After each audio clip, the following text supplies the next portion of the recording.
भक्ति योग, हृदय से हृदय का मिलन। कुरुक्षेत्र की रणभूमि पर जब अर्जुन के मन में ये महान संशय उठा कि निराकार और साकार की उपासना में श्रेष्ठ कौन है, तब भगवान श्री कृष्ण ने एक ऐसी सच्चाई उजागर की जो सदियों से मानवता का मार्ग आलोकित कर रही है। कृष्ण ने मुस्कुराते हुए कहा कि निराकार ब्रह्म की ओर बढ़ना ज्ञानियों और योगियों का मार्ग है। ये एक महान पथ है, पर यह अत्यंत कठिन है।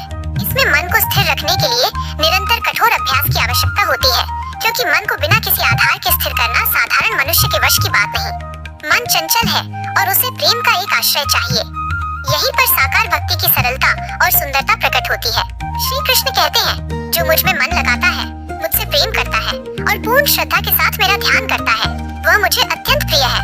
जब कोई रूप होता है, एक मनमोहक करुणामय चेहरा, एक प्रेमल छवि, तो मन का भटकना रुक जाता है। वो उस रूप के प्रति सहज आकर्षित होता है, ठीक वैसे ही जैसे बच्चा अपनी माँ की ओर।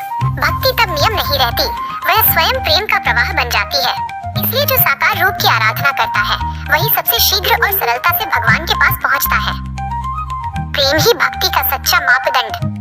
वो ब्राह्मण और चरवाहे की कथा हमें यही समझाती है कि भगवान विधि या विधान के भूखे नहीं है, बल्कि वे भाव के भूखे हैं। पंडित का पूजन भले ही शास्त्रों के अनुसार था, पर उसमें औपचारिकता थी।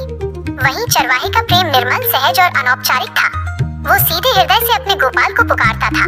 भगवान को वो प्रेम अधिक प्रिय है जिसमें कोई दिखावा नहीं, कोई स्वार्थ नहीं, केवल अखंड स्नेह है। यदि कोई भक्त निरंतर भगवान का स्मरण नहीं कर पाता, तो श्री कृष्ण उसे एक और सरल मार्ग बताते हैं। अपने कर्म भगवान को अर्पित कर दो। कर्मयोग। तुम जो भी काम करते हो, पढ़ना, व्यापार करना, घर संभालना, उसे बस ये भाव देकर करो कि ये सब प्रभु की सेवा है। इस समर्पण से कर्म की शुद्धि होती है और कर्म स्वयं भक्ति बन जाता है। यदि ये भी कठिन लगे तो बस श्रद्धा रखो। केवल ये विश्वास रखो कि ईश्वर है और वो तुम्हारा ध्यान रखता है। श्रद्धा स्वयं भक्ति का पहला और सबसे शक्तिशाली बीज है। भक्त के लक्षण, करुणा और समता। श्री कृष्ण उस सच्चे भक्त के लक्षण बताते हैं जो उन्हें अत्यंत प्रिय है। ये भक्ति केवल मंदिर या पूजा घर तक सीमित नहीं है, बल्कि ये जीवन जीने की पद्धति बन जाती है। वो किसी से द्वेष नहीं करता, उसके मन में सबके लिए करुणा और मित्रता का भाव होता है। वो किसी को पराया नहीं मानता, क्योंकि वो सब में उसी भगवान को देखता है। अहंकार से दूर, वो अहंकार और स्वार्थ से मुक्त होता है। उसे प्रशंसा की चाह नहीं होती और अपमान से विचलित नहीं होता। सुख दुख में संभाव, वो सुख और दुख, लाभ और हानि, मान और अपमान, इन सब द्वंद्वों में शांत और संतुष्ट रहता है। क्षमाशील और संतुष्ट, वो किसी को दोष नहीं देता, किसी से ईर्ष्या नहीं करता और जो भी परिस्थिति आती है, उसे प्रभु की इच्छा मानकर प्रसन्नता से स्वीकार करता है। मन और बुद्धि का समर्पण, ऐसा भक्त अपने मन और बुद्धि को पूरी तरह से भगवान को समर्पित कर देता है। ऐसा व्यक्ति भगवान को अत्यंत प्रिय होता है, क्योंकि उसकी भक्ति में कोई दिखावा नहीं, बल्कि पूर्ण निष्ठा होती है। समर्पण की शक्ति, सुदामा का उदाहरण।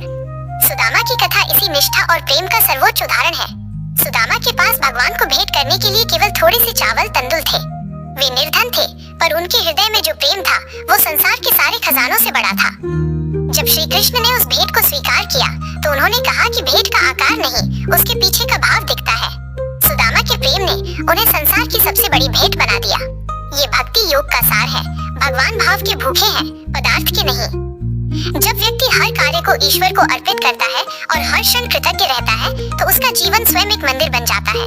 उसकी हर सांस एक प्रार्थना होती है और उसका प्रत्येक कर्म एक अर्पण। उसके लिए जीवन का कोई भी कार्य तुच्छ नहीं रहता, क्योंकि वह सब कुछ अपने प्रभु की सेवा मानकर करता है। भक्ति योग का रहस्य यही है कि प्रेम ही मार्ग है, प्रेम ही साधन और प्रेम ही साध्य। जो ईश्वर से प्रेम करता है, वो किसी से द्वेष नहीं करता। जो सब में ईश्वर देखता है, वो कभी अकेला नहीं होता। भगवान श्री कृष्ण का अंतिम और सबसे मधुर संदेश यही है, जो मुझ पर श्रद्धा रखकर मेरे बताए इस भक्ति धर्म का पालन करता है, वही मुझे अत्यंत प्रिय है। भक्ति योग वह अनादि दीपक है जो हृदय के समस्त अंधकार को मिटा देता है। इसमें कोई बड़ा या छोटा नहीं, विद्वान या अनपढ़ नहीं, केवल प्रेम की अटूट डोर का महत्व है। प्रेम से जुड़ो, विश्वास से चलो और अपने जीवन को प्रभु के चरणों में समर्पित कर दो। यही है श्री कृष्ण का सहज और सुंदर भक्ति योग।